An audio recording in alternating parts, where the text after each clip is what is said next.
Ayun na, may bagong alaga si Dado. Ayun na, yung manok na yun. Kakatayin ko yan. Joke lang. Hello, Dada. Good morning. Morning.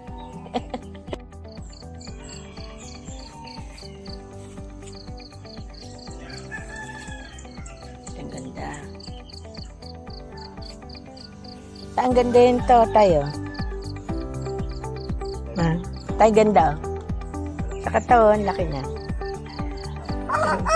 Oo nga eh. Pero usog na rin to tayo.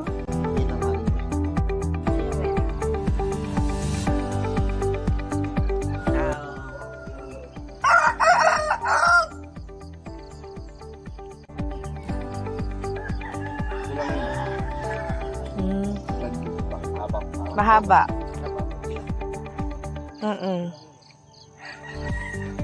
Ay, pero usog tayong kalamansi mo. Ayan o. May bulaklak na o.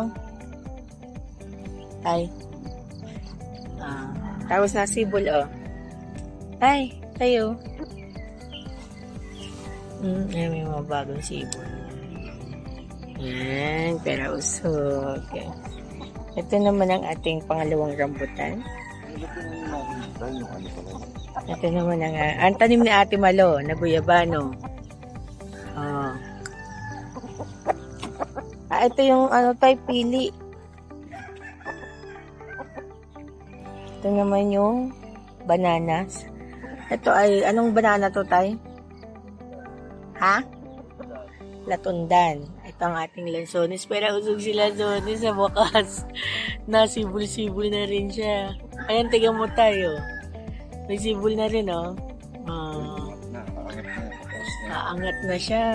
Sa wakas, tagal nating inuntayan. Ito naman. Ayan, malaki na rin to. Ang ating, ano nga to? Orange. Sankis. Malago na rin eh. Nung binili natin to, di ba, maliit lang. Asan yung guyabano ng tanim si Mama? Yun, mataas na. Matutuwa si Mama niyan. Mama, mataas na yung guyabano mo.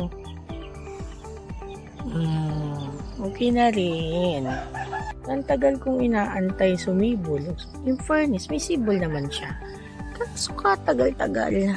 Ayan, oh. Buti na nilagyan ko ng pataba. Sumibol. So, at least. Tayo, buti nilagyan natin ng pataba. Medyo sumibol sila tayo, no? Saka nag-uulan-ulan nung nakaraan. Yan.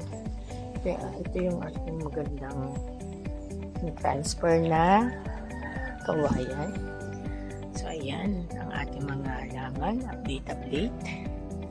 Ito, maliit na siya. Pero okay na siya. Ito nga ayusin namin kawayan mamaya. Ayan. Ang isa pang avocado dun sa office na kailangan ng ilipat. Andyan. Ito ang ating biniling mga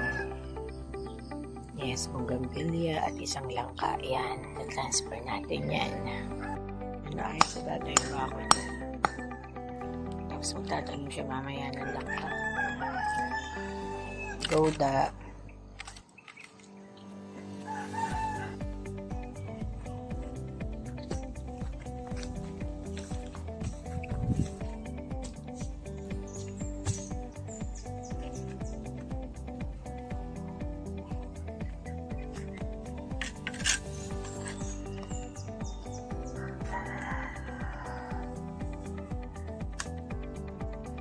Ugat kayo ng ano yan?